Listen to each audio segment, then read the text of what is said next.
Good morning বন্ধুরা, তোমার সবাই কেমন আছো? আশা করি যে যেখানে আছো ভালো আছো, সুস্থ আছো। আর আমরাও ভালো আছি।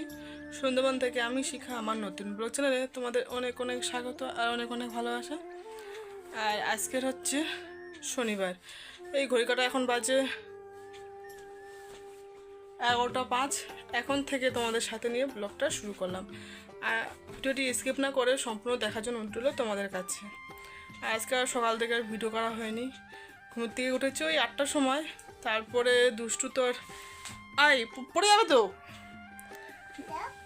দুষ্টু মোটেই ছাড়ছিলাম বলে আর ভিডিও করিনি। সকালে কাজ বাজ সব হয়ে গেছে।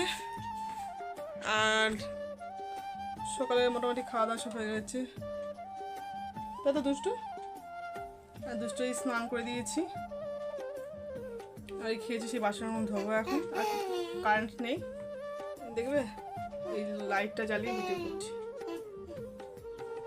কারেন্টটা কালকের থেকে আসছে এত সমস্যা হচ্ছে। যাই বন্ধু, চলো দুষ্টু এরপরে দুষ্টুকে ঘুম পাড়িয়ে স্নান করে রান্না বসাবো। তাহলে দুষ্টু আর তেমন কিছু তো নেই, আলু সিদ্ধ ভাত, এর জন্য আর অতটা ইয়ে করছি না। চলো বন্ধুরা কাজগুলো করে নিই। কাজ বলতে গিয়ে থালা বাসন আছে, এগুলো মাজবো, এবার দুষ্টুকে ঘুম পাড়াবো, তারপরে স্নান করে রান্না বসাবো। চলো। দেখো দুষ্টুকে চলে আসলাম বাইরে।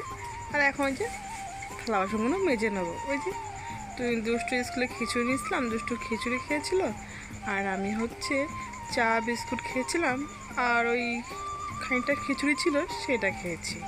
আর আমাদের তো খিচুড়ি বেশি দেয়, বেশি বলতে দুজনের, দুষ্টু আর দুষ্টুর দাদা।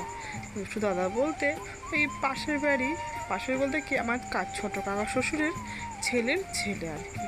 ওরা তো বাইরে থাকে, তাই ওদের খিচুড়িটা আমি নিয়ে আসি, তো বেশ অনেকটাই দেয়।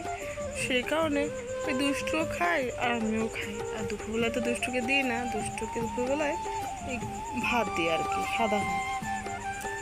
আর কী বলো তো, আমি না ওই খিচুড়ি ভাত না ফেলি না বা নষ্ট করি না। কারণ হচ্ছে সত্যি কথা বলতে এখন আমি নিজের হাতে সংসার, তো আমি বুঝতে পারি কিনে খাওয়াটা কত টাফ। চাষবাস করলে অতটা গায়ে লাগে না জানো তো, আর চাল কিনে খেলে প্রচণ্ড গায়ে লাগে। কারণ হচ্ছে বাপের বাড়িতে তো চাষ করতো মা, তো আমরা এই ঘরের চালই খেতাম, অতটা গায়ে লাগতো না। ভাত নষ্ট করি যাই করি অতটা কিছু মনে হতো না। কিন্তু এখন বুঝি যে এক ফুটো ভাতের জন্য মানুষের কতটা পরিশ্রম করতে হয়। সেই কারণে বাচ্চাদের কিছু তাতে কী হয়েছে, ভাত তো নাকি, তাতে তো আমার পেট তো ভরবে না। সেই কারণে যাই বন্ধুরা, এই দেখো আমার থালা বাসন মাজা হয়ে গেছে। এখন এক এক করে ধুয়ে নেবো ভালো করে। চলো বন্ধুরা, যতক্ষণ আমি বাসনটা ধুতে লাগছি ততক্ষণ তোমরা ভিডিওটি দেখতে থাকো। ভিডিওটি ভালো লাগলে লাইক কমেন্ট শেয়ার করে দিও। আর আমাকে সাপোর্ট করতে চাইলে আমার ভিডিওটি তোমাদের ফ্যামিলিদের সঙ্গে বেশি বেশি করে শেয়ার করে দিও। আর দেখছো দুষ্টুর পাটা না সামনে দেখা যাচ্ছে বলে দুষ্টুর পাটাকে আমি ওদিকে সরিয়ে দিয়েছি জানো তো। আর দুষ্টুর দিকে পা ধুলাচ্ছে। চলো বন্ধুরা, এইদিকে আমার বাসনটা হয়ে গেল। আর দেখছো তো এদিকে কি নিচু হয়ে গেছে, গর্ত হয়ে গেছে জানো তো। যাই হোক বন্ধুরা, তারপরে বাসন মাজা হয়ে গেল, তারপরে আমি স্নান করে নিলাম। স্নান করে চলে আসলাম ঘর। আর এই এখন মাথাটা আসতে নিচ্ছি, এখন সিঁদুরটা পরে নেবো।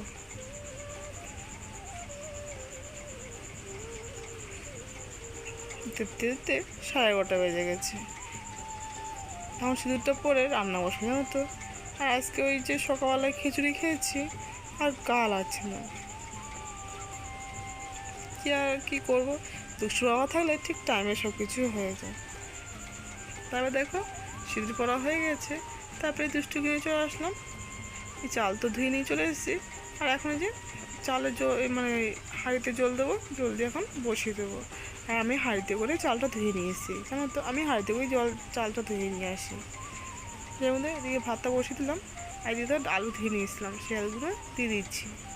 আর আজকে ওই যে আলু সিদ্ধ ভাত আর ডিম সিদ্ধ ভাত হবে।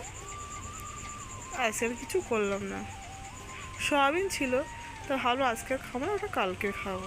সেখানে ভাবলাম আর ডিমটা আছে, ডিমটা আজকে ডিমের ঝোল করবো না, ওই ডিম আলু সেদ্ধ। ডিম তো খাইনি, তো তা ভাবলাম ডিম আলু মাখা করবো, তাই তোমাদের এখানে বলছিলাম আমি। বসিয়ে দুষ্টুকে ঘুম পাড়িয়ে দিয়েছিলাম, তারপরে দেখো ঘুম পাড়িয়ে এসে দেখি ভাত হয়ে গেছে। তা ভাতটা ফেন গালি দিলাম, তারপরে দুষ্টু উঠে গেল, দুষ্টুকে ভাত খাইয়ে দিলাম। খাইয়ে বলতে একা একাই খেয়েছি জানো তো। তারপরে আমি খেতে বসছি, ওই যে মাখা করেছিলাম আলু আর ডিম সেদ্ধ। যাই বন্ধু, তারপর তো ভিডিও করা হয়নি। তারপরে পাশে বাড়ি যাওয়ার সঙ্গে একটু দোকানে গেছিলাম, আর দেখো দুষ্টুর কী অবস্থা, ওই পড়ে গেছিলো জানো তো। ওই দিদিটাই ধরেছিল, বলছে না লাগিনি, আর বাড়ি এসে দেখি ফুলে গেছে, আর গালটা না ছিলে গেছে জানো তো। ভীষণ দুষ্টুমি। তাই বন্ধুরা, তারপরে সন্ধ্যাবাদী দেখিয়ে নিয়েছি, দেখিনি ভাবছি কী করবো, তরকারি তো কিছুই নেই। তো ভাবলাম আলু ভাজা করবো, আজকে একটু না অন্যরকমভাবে ভাজা করেছি। প্রতিদিন তো কুচিয়ে ভাজা করি, আজকের হচ্ছে গোল গোল করে কেটেছি। আর ওইতে হলুদ লবণ মাখিয়ে রেখেছিলাম, আর দেখো কত জল ছেড়ে গেছে। আর হলুদ লবণ মাখিয়ে ভাজলে না অল্প তেলে হয়ে যায়।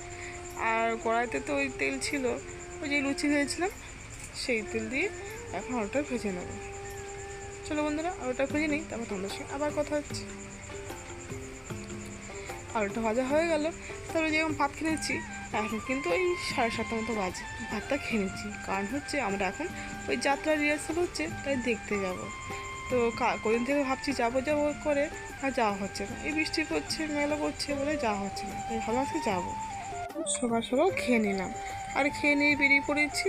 এখন সবাই মিলে যাচ্ছি, অনেকেই যাচ্ছে। আমি পাশে দিদির 3 ছেলে মেয়ে, জেঠিমা, জেঠি শাশুড়ি আর কি, আর একটা বড় ভাসুরের ছেলে, এই কজন যাচ্ছে আর কি। তারপরে চলে এসে জানো তো বন্ধুরা, যাত্রা কি জানতাম না, আজকেই দেখছি জানো তো। আর এনারা তো 2-3 মাস ধরে রিহার্সাল করছে, তা আসবো ভাবি, কিন্তু আর আসা হয় না।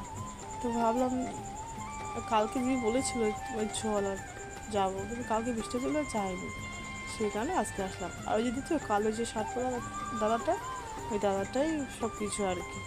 ওরা কোথায় কী করবে না করবে, মানে কী ডায়লগ দেবে না, সব কিছু ওই দাদাটা ডিসাইড করে। আর যাদের হচ্ছে না তাদেরকে দেখাচ্ছে যে কীভাবে কী করতে হবে। বেশ ভালো লাগছে জানো তো। আমি ভেবেছিলাম হয়তো খুব সোজা, কিন্তু না, একটা লোকটাকে কতবার যে বলতে হচ্ছে তার কোনো ঠিক নেই। কারণ হচ্ছে ধরো হচ্ছে না, বারবার ওটাকে রিপ্লাই করছে। যাই কোনটা বেশ ভালোই লাগে না তো। সেই জন্য আর একটু থাকবো, কিন্তু ওই যে পাশে আরও কিছু লোক ছিল, তারা বলছে থাকবে না, তাই চলে আসলাম। যাই বন্ধুরা, ভিডিওটি আজকে এই অবধি, কালকে দেখা হবে নতুন দিনের সাথে। তখন সুস্থ থাকবো, হয়তো সবাইকে টাটা।